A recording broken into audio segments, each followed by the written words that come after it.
Joe Biden and the White House are out castigating MAGA Republicans, calling them semi-fascists and saying that they are threats to democracy. And Joe Biden is even taunting them, saying, what do you have, F-15s? I've got F-15s. You don't even have aircraft by which you can undermine my government. I'm in charge now, and your little pea shooters don't stand a chance. Here is Joe Biden at a rally communicating this, taunting the MAGA Republicans, saying, I've got F-15s and nukes. What do you got? And for those brave right-wing Americans who say it's all about keeping America's independent and safe, if you want to fight against the country, you need an F-15. You need something a little more than a gun. No laughter. Joking. Think about this. Think about the rationale we use. That's used. Okay, so it's actually a serious comment. Like it starts off as a joke. Nobody laughs, right? Because it's a terrible joke. And it's like, you're going to fight with your government. I mean, that's what he's saying now. You have to fight with your government if you want to have representation, I guess, in America. And you don't have F-15s. I do. This is the great unifying president. He says this. There's officers apparently in the stand. Everybody's wondering, wait a minute. If I don't have an F-15, you can lock me in my home again. If I don't have an F-15, you can mandate I put stuff in my body. You can tell me what I do with my kids and where I send them to school. You can tell me that my property is not my property anymore. CDC can just say, no, they're our houses now. And if you don't have an F-15, you've got no remedy, I guess. One more time. And for those brave right-wing Americans who say it's all about keeping America's independent and safe, if you want to fight against the country, you need an F-15. You need something a little more than a gun. The Taliban didn't need F-15s, did they? The insurrectionists didn't need F-15s. All you need is a podium, I thought, to take over the country. You don't even need a gun. You can be charged with insurrection or whatever their analog is for throwing a water bottle at the Capitol Hill police. That's it. You don't need an F-15. You can take over the whole country with a couple of oath keepers. That's it, according to them. No, I'm not joking. Think about this. Think about the rationale we use. That's you. Think about the rationale. No, we're not going to go to war because we don't have F-15s. All right. So that's the president. Now, it's a strange new narrative that's coming out. He also posted this on Twitter. All right, this is part of a concocted narrative shift. He posted the extreme MAGA Republicans, which I kind of like the ring to that. I mean, it's kind of cool. You know, it's kind of like a sticker, extreme MAGA. Okay. Have made their choice to go backwards, full of anger, violence, hate, and division.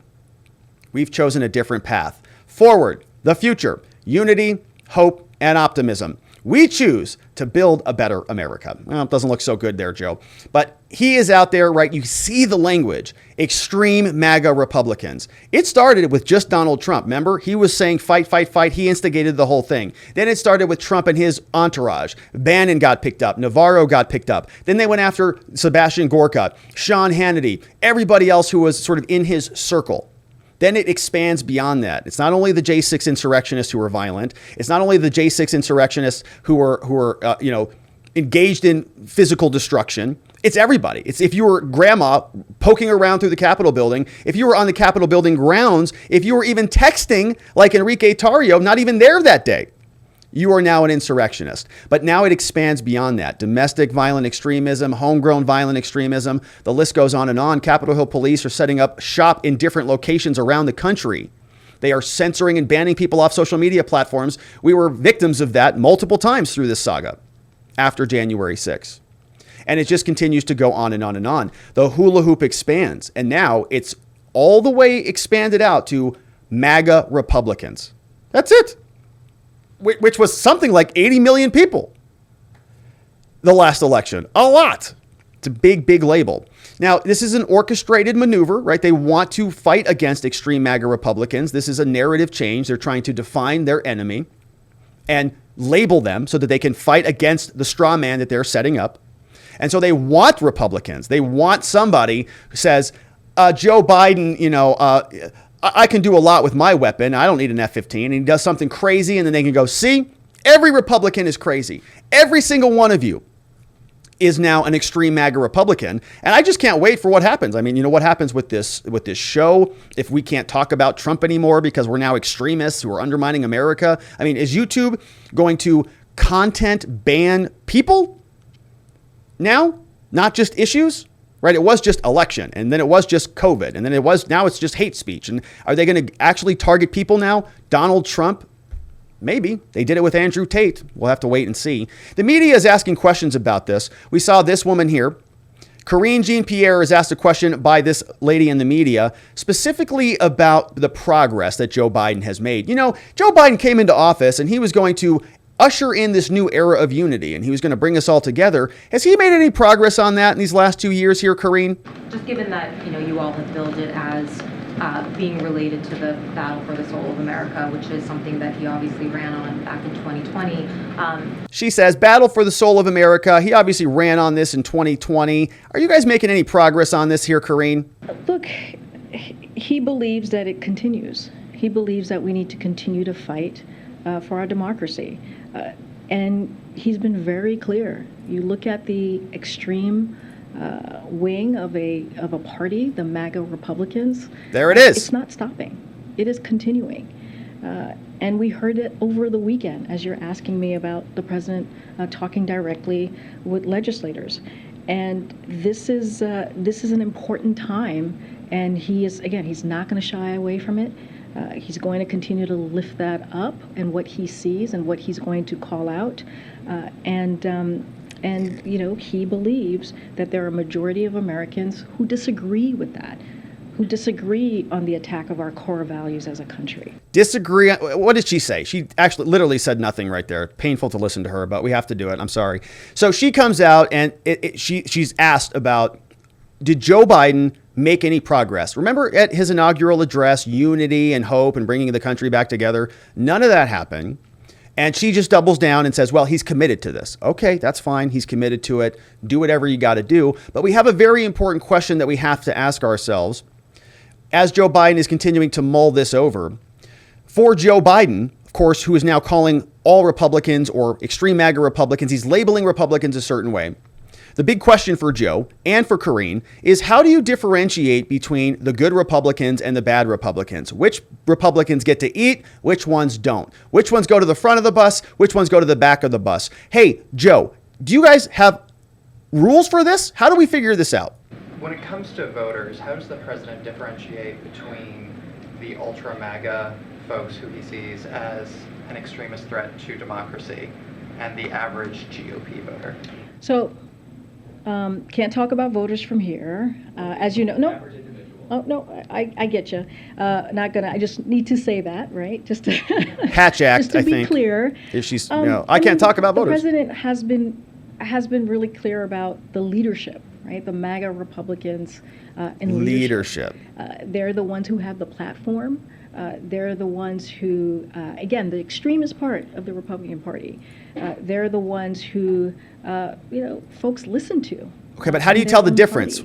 What is an extremist? Violence, by trying to take away. They're the ones who are the legislators and trying to take away our rights, trying to take away our freedoms. And that's who the president is speaking to, right? He's being very targeted in that way and calling that out and saying, we can't allow our democracy to be attacked in this way. And they have a responsibility. Right? They have a responsibility in how Karine, they're doing their business. He's raising his hand. You're not answering me, though. Yeah, so not answering the question. Karine has a little bit of a difficult time answering that. What's the difference between the MAGA and the ultra MAGA, or the extreme MAGA, or the extreme ultra MAGA, or the ludicrous mode MAGA? What's the difference? How do you guys differentiate them? I mean, we know that there's LGBTQ plus I expialidocious, but for us on the Republican side, or let's say non-liberals, it's complicated. I don't know what I am. I mean, I thought I was an insurrectionist at one point. I don't know. It's very complicated. If you're not a liberal, what are you? It's very confusing out there. And so we ask for some guidance from the people who know labels and they know letters very well, and they don't have much for us on this. She just says, America is over if we don't stop the MAGAs. So here is now the last clip from the Biden White House. And Biden is continuing with this narrative that the Republicans are all evildoers. And the big question comes up as a result of this. That's not what he sold us. This is a little bit of a bait and switch. How does he come into office during his inaugural address and tell us unity, America, and then turn around and say, except for you 81 million Republican MAGA monsters? So we've heard many Republicans argue that this president ran as a uniter, and now he's calling MAGA Republicans, which is a very large swath. Yeah, it's a big Republican group. Semi-fascists. He is arguing that they're a threat to democracy. Does the White House believe that this is a fair criticism by Republicans, that this is not unifying language? So I'll say this, Nancy. Third Sadly, time. There are more examples than I can count on how we have seen recently armed attacks on federal law enforcement. Armed There are attacks. A couple of things I just want to say here. Armed attacks on federal law. Representative Paul Gosar has posted videos depicting him attacking the president and members of Congress. You have Representative Taylor Greene has publicly expressed support for shooting prominent Democratic elected officials and suggesting physically assaulting transgender school officials. What? Marjorie Taylor Greene wants to shoot Democrats? What? You have Representative Madison Cawthorn has said, Wait, Cawthorn? Oh, he's out of here soon, right? falsely, if our election systems continue to be rigged and continue to be stolen, then it's going to lead to one place, and that's bloodshed. And just last week, you had Governor Ron DeSantis suggested that Dr. Fauci should be physically assaulted. Physically assaulted. He said that elf should be thrown in the Potomac. Physically assaulted. Former President Trump has done the same many times. Look, and many of your colleagues have So actually dramatic. talked about and reported on this dangerous trend that we're seeing. Hey, but what was the question, right? The question was not about all of those Republicans. The question was about Joe Biden. And the question involved the Republicans. They said they're being very critical of the president who was supposed to come in as a unifier, not being very unifying. And she talks about the Republicans who didn't make that promise. It's not about them. We're not asking about them. We're asking about your boss, your president, Karine. And for example, the New York Times headline from this month, as right-wing rhetoric escalates, so do threats and violence. And so these are things that we have to call out. Yeah, call them out. Again, I was talking, I can't remember who just asked me the question. I was talking about soul of the nation. This is something the president has talked about since 2017. Soul of the That nation. article in The Atlantic. And he's called it out then. He called it out January 6th. He called it out Inauguration Day. He called it out last week. He called it out yesterday. So there is been a consistent. She might be the worst press secretary of all time. She doesn't answer. It was the same answer 3 times. It was soul of the nation, soul of the nation, soul of the nation. President is consistent. President is consistent. He is consistent. Okay. So very terrible job from Karine Jean Pierre as usual. No new answers. You do see though how they are creating a new narrative where they are going to be just labeling Republicans as evildoers until the end of time. And anytime that there is any problem, like saying you want to throw a little elf into the Potomac, that's going to be framed as a physical, violent threat. Okay? She just did it. She just said, if you're Ron DeSantis and you said Fauci needs to be thrown in the Potomac, that's verbal assault. That's violent assault. He should probably be investigated. They should probably form a committee. And if that's happening with DeSantis, woo, it's going to be fun for the rest of us, isn't it? And so that's the Biden White House labeling 81 million Americans as MAGA semi-fascist extremists. And we'll continue to cover that